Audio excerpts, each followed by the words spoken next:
because we're going to do Exodus chapter 20, verse 13, all by itself.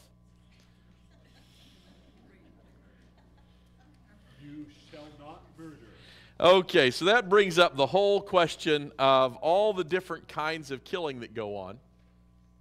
I remember when I started criminal law class in law school, the first thing that the professor did is he said, picked a random student and said, write us a definition for murder. Write us a statute to prohibit murder. And so the person's, flat on their feet. They don't know what to do. If I ask any one of you to do it, you'd go, I don't know what, we didn't know what statutes really looked like. First semester, first year, you don't know. So he said, how about you start with, it is unlawful to. And so she said, it is unlawful to. Take the life of another, she said. And he said, uh-oh. He said, all the doctors are going to prison. He said, police officers going to prison. Soldiers all going to prison. You're going to have to be better than that. And so they start working on that definition. Now, we use our language in the vernacular, we use the term murder. And we know that that means the unlawful killing of another person, right? But unfortunately, that's not very helpful because unlawful begs the question of what makes it lawful or unlawful. Well, what makes it lawful or unlawful is the rest of the words in the statute. And so the rest of the words in the statute, and almost all of these statutes that we write these days, have, in a criminal sense, have what we call a mens rea, a culpable mental state. The intentional killing of another. In the old days, they used to say, with malice aforethought. And of course, we don't say that anymore. For a while, they used the word premeditated. In other words, you thought about it in advance. All those are kind of tricky and weird definitions to try to prove, so they've kind of scaled it back, and they just, tell what kind of killings are unlawful. And that is the way we do it, except that we have other levels of murder. We have murder that is intentional, with malice aforethought, if you will. And we have murders that are just so uncaring of other people's safety, right? That you're responsible criminally, even though you didn't intend to kill anybody, you were so very careless that you might as well have intended to kill them. But we don't punish that one quite as highly. And then we have negligent homicide, which is one that is you're just very careless. Pure negligence, plain negligence, isn't a crime. But serious negligence, the difference is, I'm driving, I miss a stoplight, and somebody dies. That's negligence. If I'm driving drunk and I miss a stoplight and somebody dies, that's the kind of negligence we punish. You see? Now, we've talked about before that these 10 words, as the Scripture calls them, are the Constitution, not the statute book. We're going to get to the statute book tonight, and we'll start talking about those statutes. But this is the Constitution. So this is the big one, and it says murder. And they understood what murder meant. Murder meant the unlawful killing of another. It isn't fully defined here because they understood what it meant. It was a bigger picture kind of a concept. The reason that we define things so carefully, the murder statute is fully 2 sentences long, and then there are a bunch of excuses for murder that are another 2 paragraphs long, and then there's all the punishment stuff that goes with it, which is more paragraphs. So we have long statutes, and the reason we have long statutes is because we believe in what's called the rule of law. We believe that we should know what the laws are, or at least be able to know what the laws are, before we go out and start acting. So we don't believe, for instance, that we should do something that somebody else doesn't like, so they go quick and pass a law to make that illegal, and you come punish us for having done it. It has to be ahead. We call those ex post facto laws. And interestingly, in this context, we all kind of agree that these laws of God didn't just show up at Sinai, right? They understood these laws, or else Cain couldn't have been at fault for killing Abel, right? So thou shalt not kill, or you shall not murder, really means you shall not take a life unlawfully. No more detail is needed because this is the Constitution, not the fine detail. Okay, number 14. You shall not commit adultery. And of course, this meant something to them too. Interestingly, we're about to see how men and women are treated differently in these laws. And this is an interesting one. In this one, after we get to the refined laws, both are culpable. Okay? This is an advance in culture to make both culpable, because you're acknowledging that a woman can have a part in it. Up until this point, women didn't have choices. Women were considered property. Yes, ma'am. What about defensive killing? Yeah, it'll get to that. It's going to talk about that. In chapter 21, it's verse 20 or so. We'll get there. Hopefully tonight. Let's go do to 15. You shall not. Oh, yeah. I'm sorry. 15. You shall not steal. Okay, very good. Steal also is a big word that had meaning to them. We have a terrible definitional problem on stealing. Anybody want to try their hand at a statute to prohibit stealing? Anybody want to do that? There's all different types of things that you would steal. I mean, your identity. Yes.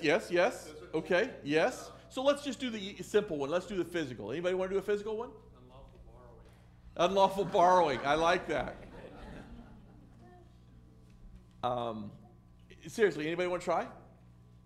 So what the statute says about stealing is the appropriation of the property of another with the intent to deprive the other of its value. That's how we define theft. Now, there's all kinds of ways you can do it too, because there's theft that you do when nobody's there. I'm sure everybody's been watching the funny YouTubes that they do where they have the phone that has the electric thing in it. Have you seen that one? They have a cell phone and they leave it out there on a park bench. And somebody comes up and they look around and they take it, and then they have a remote control and they have an electric shock. And so as they're walking around, they go, and the person gets shocked. They're really funny. Just check it out on YouTube. The bike one, they have the bike one and the bike comes apart. They have another one with a bike and a cable. And the bike is leaning against the thing and it's on a hill. And the person looks around, they get on the bike and they go down the hill and they get to the end of the cable and boom! It's a lot of fun. Right. It's a lot of fun to watch. I'm sorry, a lot of fun to watch. So theft and stealing, the other thing about theft and stealing is there's the kind of theft and stealing that you do when you do it, we call it robbery. When you do it by force or coercion or threat of force. So I always used to say that there are several ways, I think I counted 5 at least, that stealing a pack of chewing gum can be a felony. So a pack of chewing gum, let's say it's a 50-cent pack. We determine the level of the theft based on the value of the thing stolen, right? So if you steal less than $50, it's a traffic ticket level offense. If you steal $50 to $1,500, it's a class B misdemeanor. That's up to 6 months in jail. And then above that, I think it's several thousand, many thousand, I don't know what it is, but then it's a class A misdemeanor, and you get a year in jail. And then over that, it's felonies, and the numbers get bigger. So a pack of chewing gum is clearly a class C misdemeanor. But if you use a gun? unless you use a gun. In fact, I've always said you could do it another way. That's one. You're using a gun to do it. Number two, I think you could do it very much less aggressively, and you decide if you'd charge it this way. So you walk into the convenience store, and there's several packs of gum there in the little display. If you just grab it with no force or threat, it's shoplifting, right? And so it's still a Class C misdemeanor. But what if you grab it and the clerk grabs it too and says, don't take that, and you wrench it out of his hand? Felony. Force. Took it by force, right?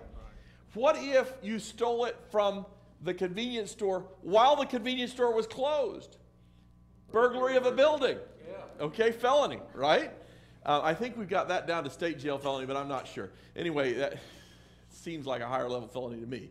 But anyway, you steal it from a house, burglary of habitation, that's a second degree felony. That's a big one. And then there's this one that's really, really interesting. So you steal a pack of gum, you pay your $50 fine, a $500 maximum fine, pay your $500 fine, and take your conviction, and 5 years later, you do it again, and you pay your $500 fine, and 5 years later, you do it again, now it's a felony. Yeah. Third conviction of theft is a felony no matter what it was. I had that case one time. Dear woman who did not need any more calories stole a pork chop worth $3.15. And the prosecutor was enthusiastic because she had two thefts. The first one was 20-some years ago. And so she had two thefts before, and he wanted her to go to prison. And I fought with him for over a year on that case. And I thought, not only did she not eat calories, nobody needs pork. Why are you stealing pork chops? You know, it's just a horrible idea. Anyway, so they understood. They had a, what was that? Yes? You hear the word aggravated every once in a while. So we have a statute for what used to be called aggravated, and it's often still called aggravated in the vernacular. And our statute is under a heading that has lots of subheadings, and it's called, he knows, it's called 3G. Subheading 3, subletter G. That's our aggravation statute, and the aggravation statute means that you did it with a gun, Or not.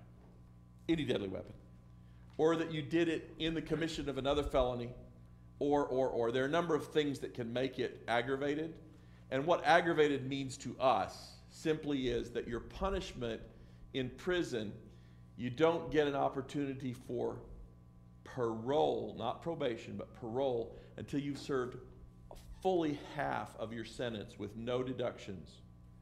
If you do a crime that isn't aggravated, you get what's called quarter time less good time. So if you get sentenced to 10 years, you get good time for being in the county lockup, you get good time for good behavior, you get good time for going to school, you get good time for lots of things. Whatever the jailers want to call good time, they can call good time. So those good time, they get those days. And you take 2.5 years, which is a quarter of 10, and you subtract the good time from it, and lots of guys who get 10-year sentences can get out in a year because of that. Yes, sir? God's law is a lot simpler. Yes, it is. Sin. Well, in this particular case, we need to remember that we are still using the Constitution. It's simpler here. In the next chapter, it gets less simple. Okay, and it's about to get less simple. So, steal. They understood the concept of steal. He didn't need to further define it. Everybody knew what steal was, right? That being said, they do flesh it out in following chapters here. Yes, ma'am? How about unfair measurement and weights? Yeah, and he talks about that in the next chapters here too. We'll see. We'll see. These are all what you're talking about and what he's talking and what I'm talking about are all the real definitions of the crimes. This is not it. This is a kind of an overreaching kind of constitution that says these are the things that are bad. Don't do these things. And then it starts telling us what we do when those things do happen. And we'll get to that in the next chapter. Okay, number 16. Yes. Is there a law against stealing time? Against what? Stealing time? Stealing time. In this next chapter there is. In our world, there kind of isn't. Now, the only way that you could get that to be against the law is kidnapping is technically stealing somebody's time, isn't it? It's also stealing their liberty, and that's what we kind of take more seriously, especially in this part of the world. You know, it's interesting, and we're going to be talking a lot about liberty as we get down to this because it's about to talk about slavery. The whole concept of liberty is one that we in the United States of America take a lot more seriously than people in other parts of the world. And the reason is the basic fundamental difference between an individualistic society and a communal society. Okay?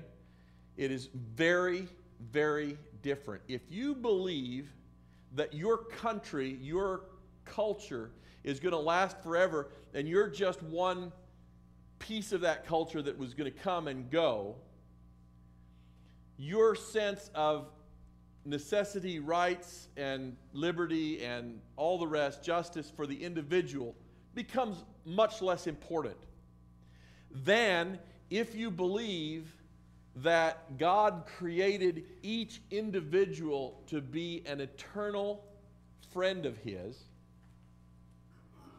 and we will all last lots longer than any nation that has ever existed on the planet. You see how that is a really different formulation or paradigm. If we believe that God created us individually to be eternal friends of His, as versus we're a person that comes and goes as part of a culture. In one sense, the culture then takes precedence over any individual needs. And in the other, individual needs are far more important than the corporate. And so that's the real dichotomy that we live with in the United States more than anyone else in the world, in my opinion. We take the individual rights here much more seriously than anyone else. The Western industrialized democracies, as we used to call them, and I'm not sure that's a fair dichotomy anymore, but anyway, follow us. They didn't lead us. The United States is out on the forefront, out on the edge of that. Okay, 16. You shall not bear false witness against your neighbor. Okay, this is couched in very legal terms. This is not, I hate to tell you this is not just telling a lie. This is telling a lie in this sense, meaning in a court setting, in a thing that matters. Okay? This is telling a lie in a thing that matters. Now you say, what about Rahab? That mattered, didn't it? It mattered to the Rahab's government came to her house and asked her, where are the spies, the traitors, those worthy of death by our law? Yes? yeah. And she said, don't know. I think they went that way. Right? So it's okay for a heathen to do it because we don't expect them to behave any better.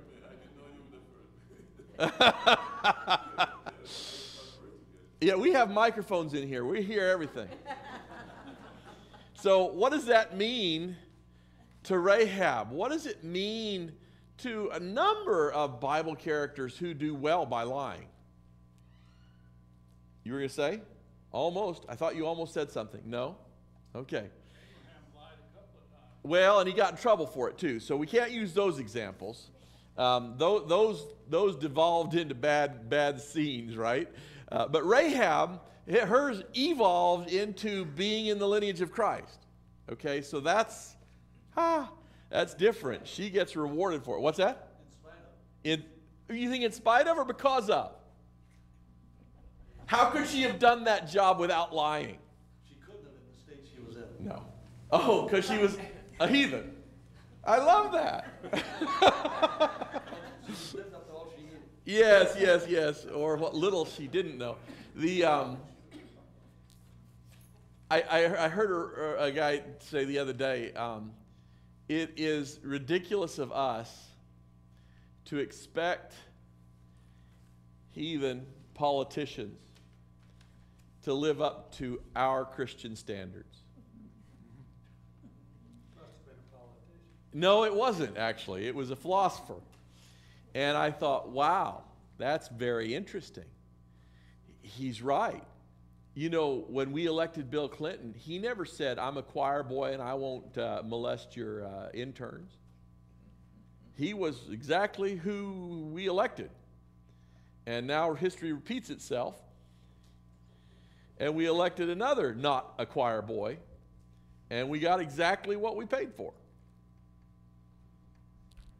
Will Rogers said that if all the promises politicians give us came true, there would be no inducement to go to heaven. Yes, that's true. That is true. Okay, so this says, yes. Rahab had a profession. Yes. Was there lying required in that profession? By extension, perhaps. Is my husband in there? No. Oh, I get it. Okay, it was a pun. L-Y-I-N-G. Another commandment could apply Ooh.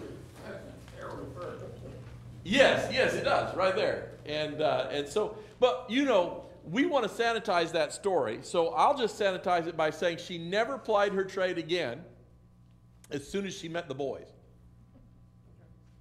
She was reformed right after that lie.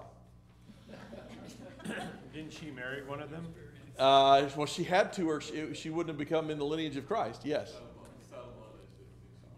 She married who? Salmon. Okay. All right, let's read 17, and we're going to covet now.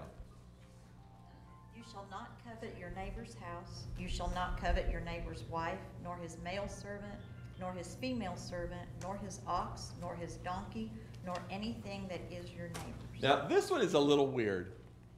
We got the Constitution, and it's telling us some specific things not to do. No idols, you know, no murder, no adultery, and no thinking about it either. I mean, that's really what it's getting to, isn't it? Yeah. It's saying, look, all these adulteries and these murders and these stealings and these lyings, they all stem out of you wanting something that somebody else is. Now, here's the fight that I always have in myself. So I know that I'm not supposed to covet your car, okay, which I do a little bit. But anyway, I'm not supposed to covet your car.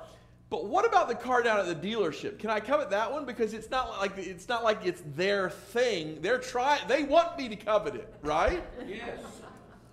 They want me to covet it. That's the whole trade-off. See, they want me to buy it, and I want to buy it. Is that coveting? You know, when you walk down Walmart's aisles and you see that stuff, and you go, "Man, I'd like to have." Is that coveting? What? That's admiring, that's not coveting.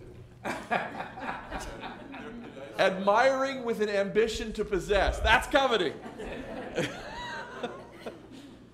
It's okay when it's at the store then? Well, I'm talking about the dealership, the car dealership. The guy wants it to buy it. Yeah. But that's the same at Walmart too. They want you to buy the beans and whatever you see, right? So long as you pay for it. As long as you pay for it. Right. So is it coveting at the store? That's what I want to know. Because sometimes I like to go to Best Buy and just sit and watch their TVs. You know, they got big ones over there. Oh, yeah. Really big, good-looking ones. And Costco, they have some big ones over there, too. I like to watch their TVs. I haven't figured out why they make them curved yet. But anyway, I really like the big ones. Big, flat ones are all right with me. Anyway. Yeah. Hey, by the way, well, never mind. Yeah, I don't think it's about time. I have too much covet on my hands. Okay, now let's read 18. Let's just do 18 and 19. What? Wait, before you do. Yes? It's coveting or saying that you want that is one thing. It's how you get it that makes the difference. Well, at one level, I agree. I'm in trouble. I've gone and done the things that I shouldn't do. But if I buy one just like what my neighbor has, Right. Okay. No, I agree that buying a car like his may have indicated that I once coveted it, but it may have also just been admiration, as Baker said, right? It may just be, I admired his car, so I went and bought one. I could afford it, so I went and bought it. That's true.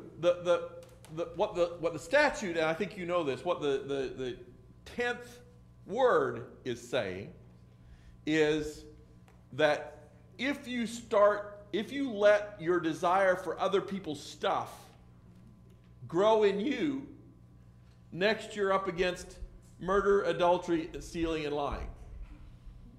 I think that's really what that's about. And so it's talking about the internal motivation for those other things. Yes? But there's a higher standard yet. Even if you have money, should you or should you not? Because you have to figure out what God wants you to do. Wow. You are definitely deeply into the New Testament at that point. I think you have just left the Old Testament and you're in the New Testament. Going to meddle. Yeah, that's right. Okay, 18. Yes, one more. I would just say, it doesn't, one thing that the commandment doesn't say is, you should not, if your neighbor has a big pile, there's nothing there that's wrong with that. It's, if you want a big pile, go out and make your own. Don't just covet his. Right. And it's interesting. I might have been tempted. So they get there, and you read the book of Joshua, and they parcel out the tribes, and the tribes parceled out the individual. And so your family gets this one, and you go, look how dry ours is. Look over there. Right? It'd be the first thing you'd think. That guy's got a spring on his. And all we got is rocks. Right? You like rocks in your fields? No, they don't work too well. They don't help your fields at all, right? I've always loved to see those in Ireland, where they've taken all the rocks out of the fields and stacked them in those nice little fences. Isn't that pretty? I've seen pictures. I haven't been to Ireland. I even saw it in Central Texas too. I saw them from the air as I flew over once. Okay. 18 and 19. Sorry to keep messing with you, Tyke. Now all the people witnessed the thunderings, the lightning flashes, the sound of the trumpet, and the mountain smoking. And when the people saw it, they trembled and stood afar off. Then they said to Moses, "You speak with us, and we will hear, but let not God speak with us, lest we die." Okay. So there is a point to this, and the point is that nobody in the Bible sees God and is not in awe. Okay? Any portion, any reflection, anything, when they realize that it's the true God, they are always afraid. Now let's read 20 and 21. And Moses said to the people, "Do not fear, for God has come to test you, and that his fear may be before you, so that you may not sin." So the people stood afar off, but Moses drew near the thick darkness where God was. Beautiful. Okay. So he says, don't be afraid. This is God showing you his greatness to impress you with the fact that you need to obey him. Now, how does that apply to us today? See, here's the problem with today. We don't study the Scripture sufficiently to meet God in his reality. And so we aren't in awe. We often soften our image of God enough that we go, it's God. There's a God there. In fact, different people call it different things. I don't know if you all heard about that Oprah Winfrey thing. She was interviewing an atheist. I shared this with you, didn't I? She was interviewing an atheist, and this atheist says, "Yeah, I'm an atheist." And she says, "Really?" And the lady says, "It's the Diane lady that swam from Cuba to the United States." And she said, "Yeah, I'm an atheist." She said, "But I stand in awe when I see nature and I see humankind and I see all this. I'm in awe of that." And Oprah comes back, I think disparaging her belief and not really being very respectful of her, and said, "Well, that's God. That awe is God." Really? I'm not so sure that that is God. That is our experience of seeing God or having an encounter with God, but that isn't God. We can't define God away. God is really a powerful and frightening entity. Amen. And only as we study about him and learn about him can we really know that. And if we don't know that, are we really able to call ourselves God worshipers? Yes. That pantheism where God is in everything. Yes, yes it is. Yes it is. It's a kind of New Age type. Yes. Oprah, New Age? I can't believe it. She has some tendencies, you know. Yeah, a few. Sedona, those people in Sedona, Arizona, you know, it's heavily New Age and spiritist. Right. Right. Okay. Let's do 22. All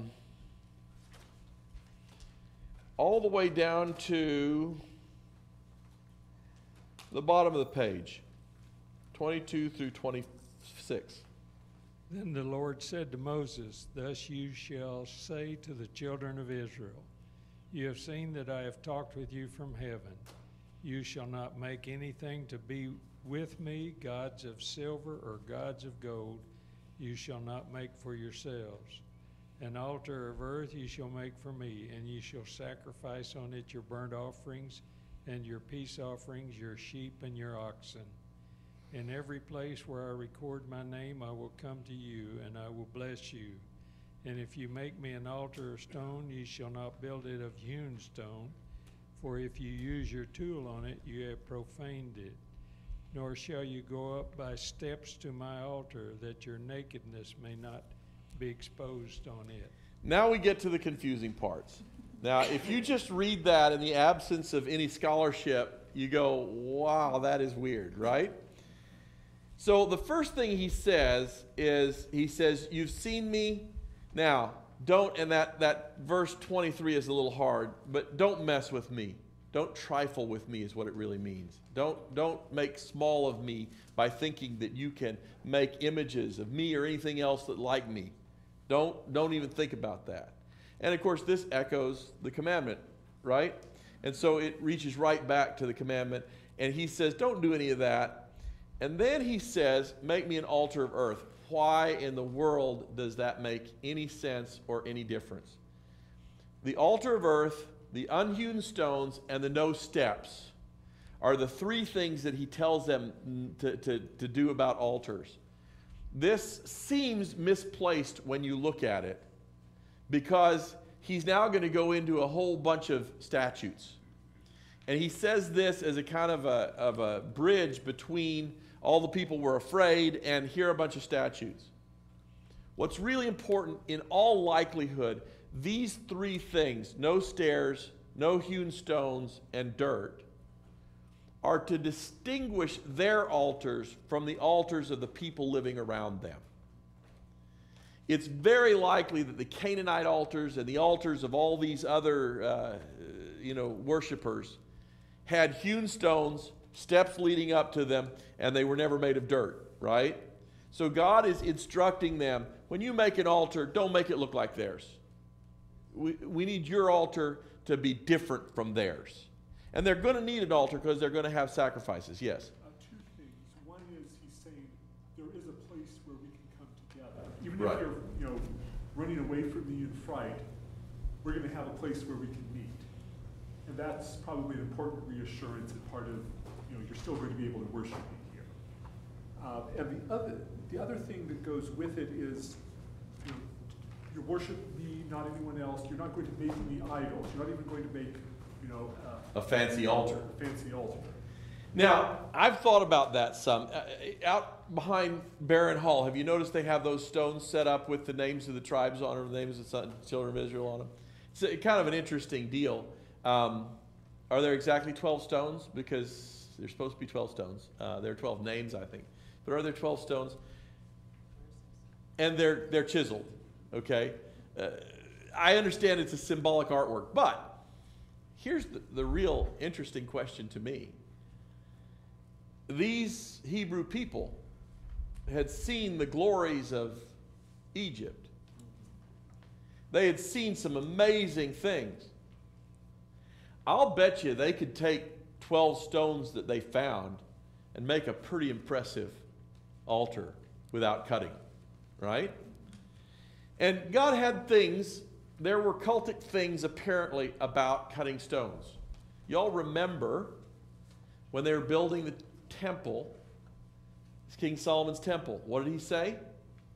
Cut them up away from the temple. No tool on stone in the Temple Mount.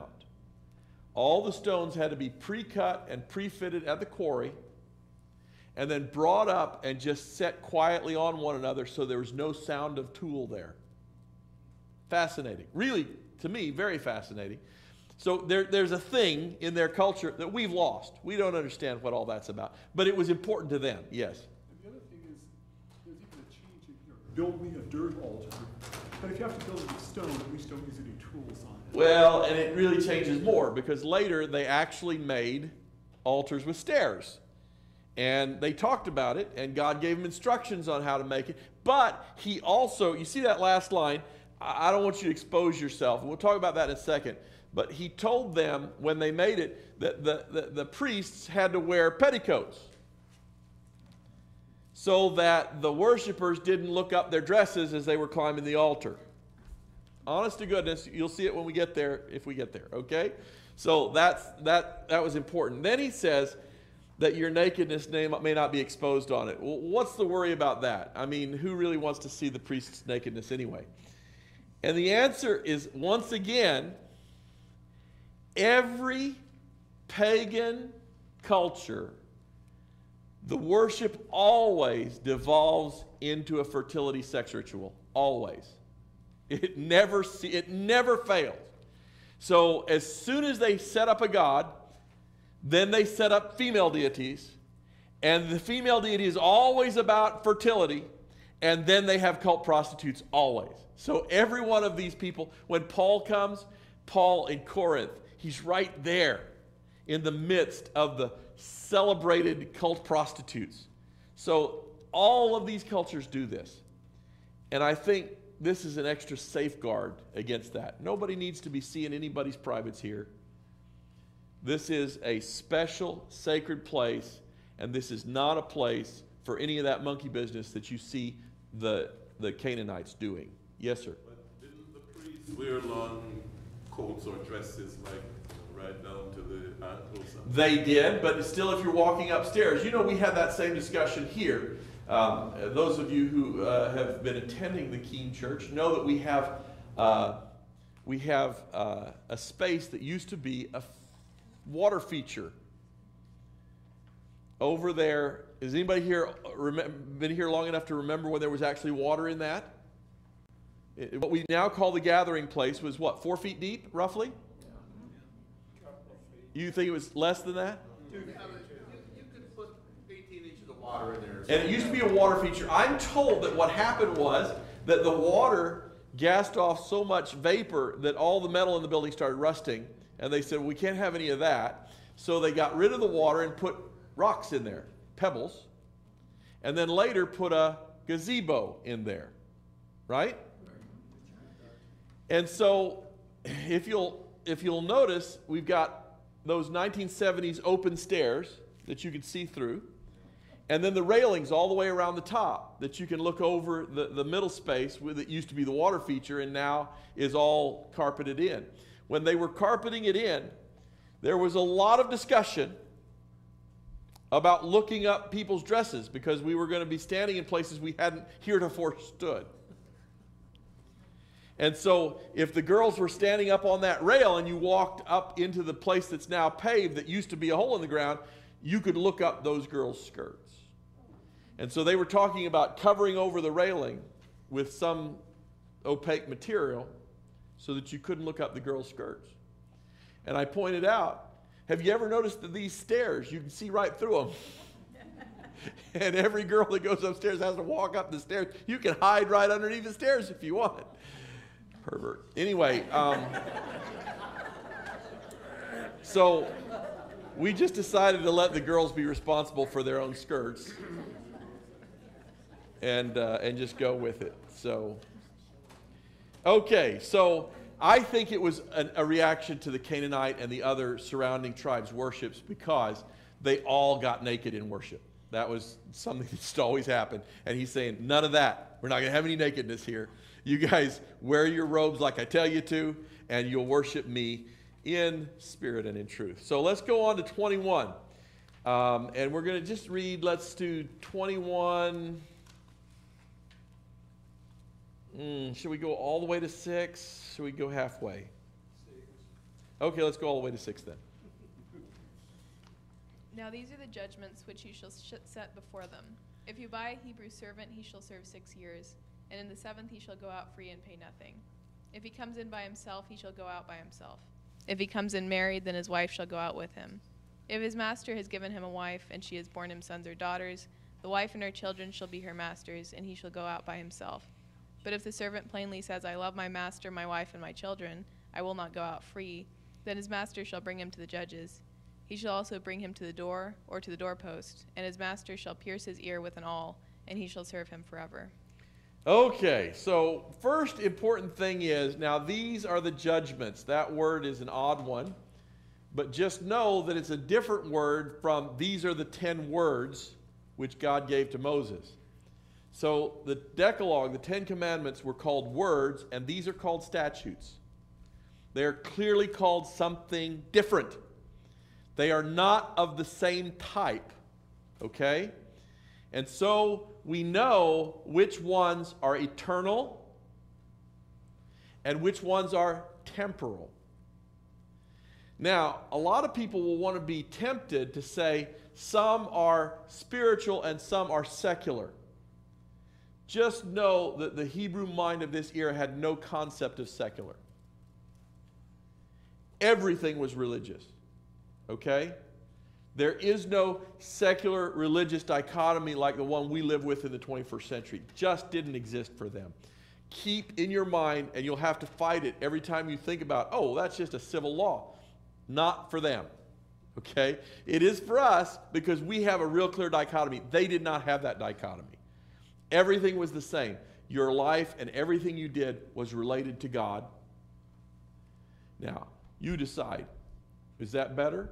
Or is this spiritual dichotomy of secular and sacred helping us? You decide.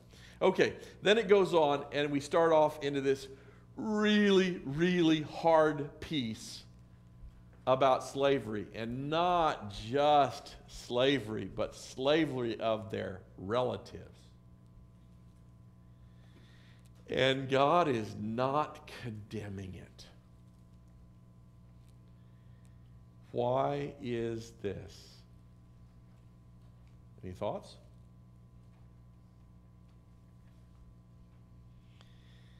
Why is it the first thing he talks about?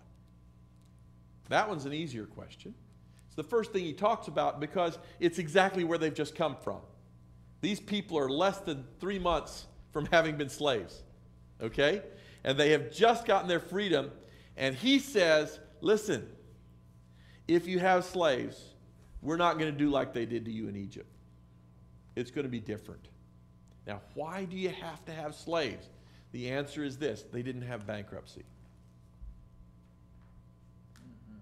When a person gets to the bottom, there has to be a way for them to make it happen. And slavery was the bottom economic rung for them. We're not talking about going over to another nation, conquering them, and bringing in slaves. That's discussed elsewhere. That's not what this verse, these chapters are talking about. These chapters are talking about enslaving our fellows. Okay? So when somebody runs out of land, runs out of crop, runs out of money, what are they going to do? Sit out there and starve? What are they going to do if they actually owe money to somebody else? They're going to indenture themselves. That's what they're going to do. They're going to indenture themselves. And that's exactly what these verses are about. They're about indentured servitude. They're about people going into slavery because they have no other way out. Now, before you get too judgy about it,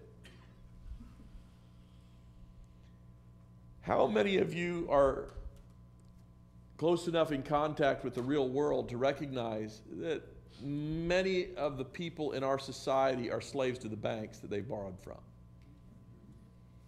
Yes, sir. Just recognizing the fact. Oh, I see. Okay. Okay. How many of you? And you raised your hand. I get it. I get it. I asked a question, didn't expect an answer. Okay.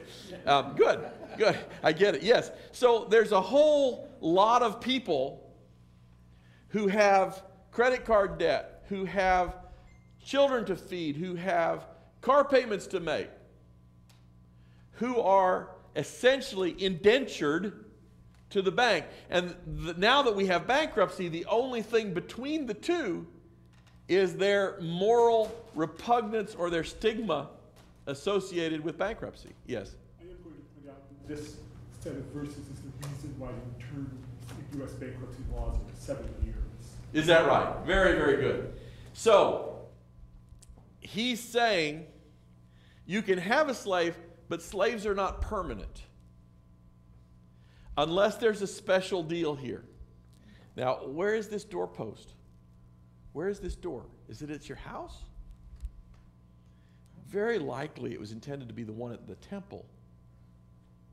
That you'd be doing this in public to make a public notification that this person says, I want my whole future to be hanging on this person's future. Yes? One of the things we see in a lot of primitive cultures, Roman law in the very early stages, for instance, is that certain things are formalized very publicly and very ritually so that everyone who sees it and hears about it says, okay, we know exactly what's going on here. Right. We still do that with a couple of things in our own society. Weddings and funerals. So we used to do, and I'm sure I've told this story before, but we used to do that for what they called season of fee. When they transferred property in Old England, they used to have a ceremony in which the one person who was selling the property would pick up a stick or a rock, and they would, in front of the whole village, hand it over to this other person.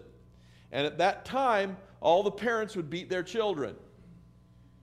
And as they beat their children, the children would squall. And all the children would remember that day for the rest of their lives.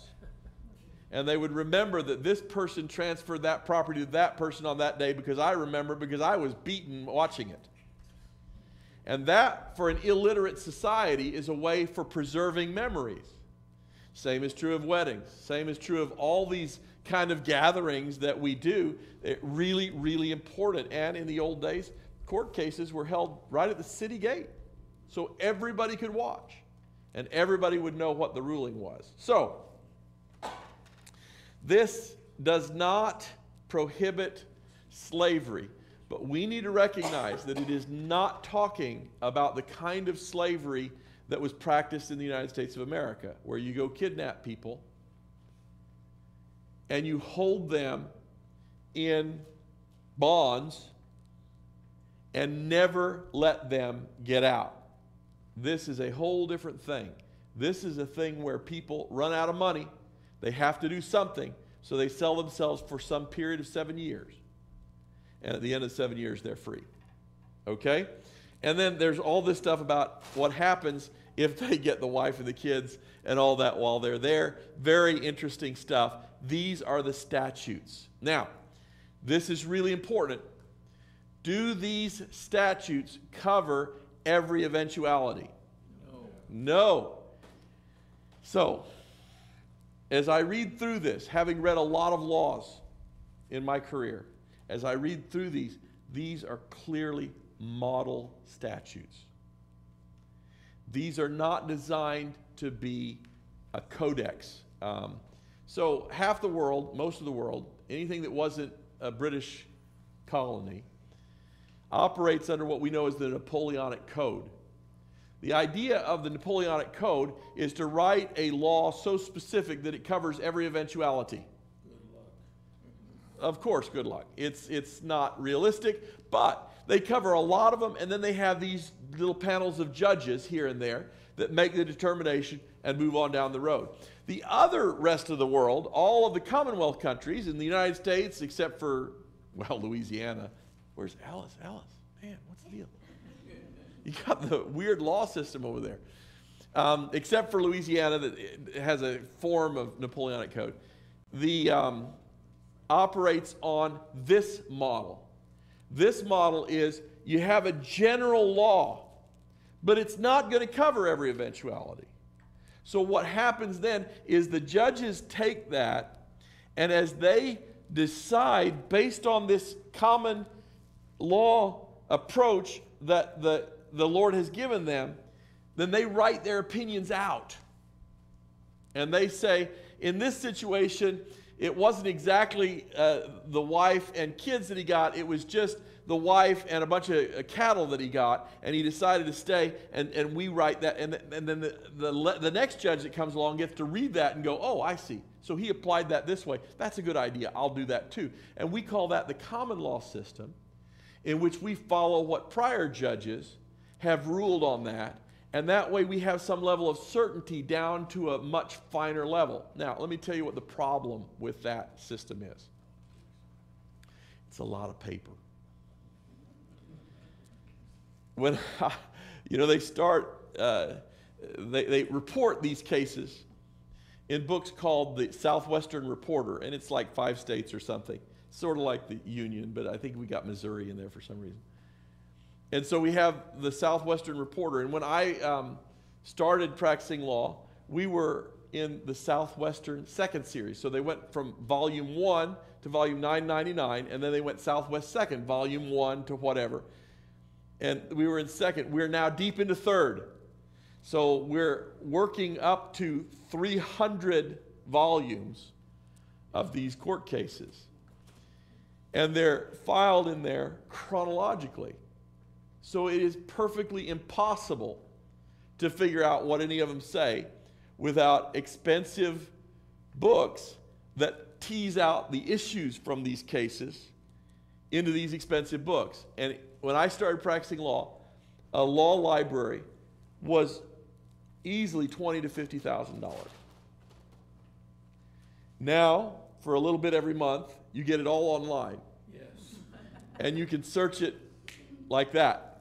These laws are actually available to everybody online because the actual intellectual property is considered public domain because you pay your taxes that make the judges be able to write the opinions. There are still a lot of expensive publishers that digest these materials for your benefit, and you have to pay for that. But you can get the law cases just by themselves. So, these are model laws. These are exemplar laws that the judges were expected to tease out other concepts when specific situations were slightly different from these. That's what they are. Okay, so we got that one. And then I've always loved this thing about piercing the ear, because what it tells me very clearly is that earrings are a sign of slavery. So if you wear earrings, ladies, you belong to somebody. What? Just one? Yeah, baby, just one.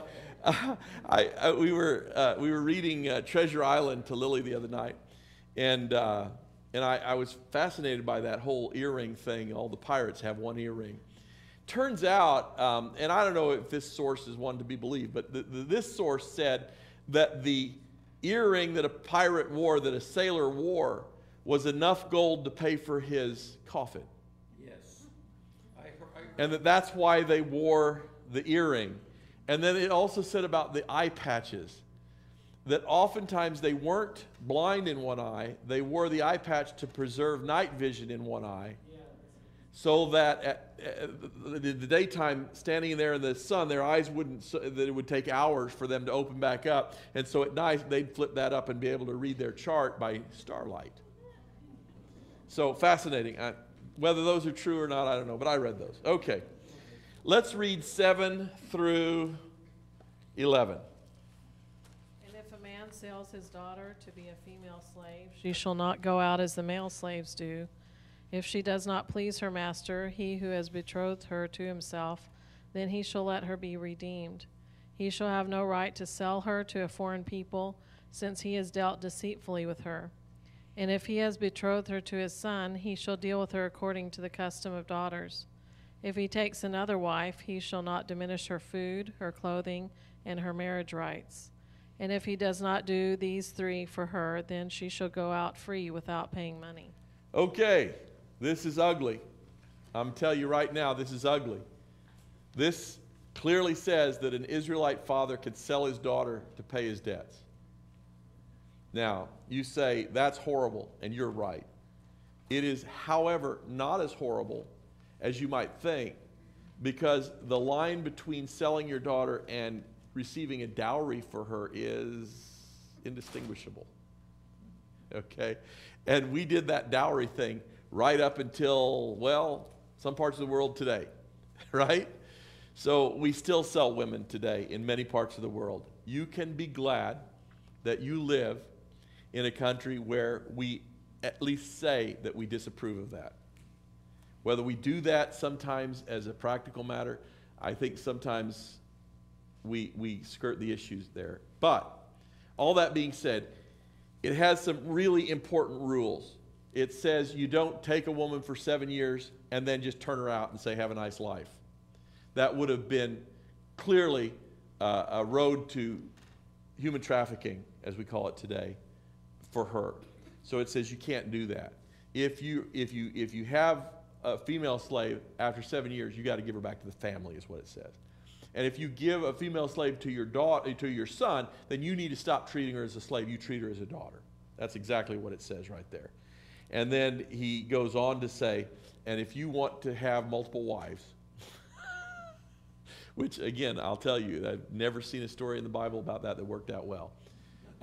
If you want to have multiple wives, you have to treat them all well. Now, how many of you lived in Utah? They got lots of old houses in Utah that have identical pieces put together. Why is that? Because they take this text right here and they say you have to treat them all equally. So in their polygamous culture, they have to have equal treatment for each of the wives.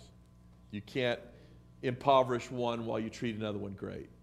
So anyway, that's what they do in old Utah. So you can go look at those houses. Anybody ever see those houses? Yeah. I drew one here in Texas. You drew one for yourself? Okay. Man. Okay. So it's still going on, is what you're saying. I didn't ask any questions. How many houses were there? There was one house that had duplicate master suites. How many? 2. Just 2. Oh, phew. Lots of good Christians seem to do that. What's that? Is this another way of equal but separate? Yeah, separate but equal. What it really is, by the way, as much as we want to condemn it from hindsight, the fact is it was an improvement from what had been going on. He wouldn't have written these rules had people not been abusing this scheme. And in fact, we read the story of our friend who did exactly that. Do you remember the story of, what's that? Yeah, I remember. Yeah, I remember it too. Rachel and Leah. He treated them very, very differently, right? Yep. Rachel he loved and Leah he hated. And so he despised that woman and in the end abandoned her, really. And then David did the same thing to Michal, didn't he? He abandoned her. God wrote these rules because they were going to need them. Because our tendency always is to treat each other horribly. And wait till we get to some of these other verses that simply say very, very clearly, do not treat widows and orphans badly. Do not cheat one another. Do not charge interest to one another. Do not take advantage of one another. He just says it in that many words. It is really clear to me that we are progressing from barbarism to civilization. And God is right in the middle of it. Let's pray. Heavenly Father, we thank you for your word. We thank you for bringing us into a society and a culture where we are privileged to have individual rights that matter. We ask that we would be good examples of your love and your care, and that we would treat one another with the kind of love that you have treated us. Please forgive us where we failed to do that. Help us to know you, to see you, to fear you and to love you. In Jesus' name we pray. Amen.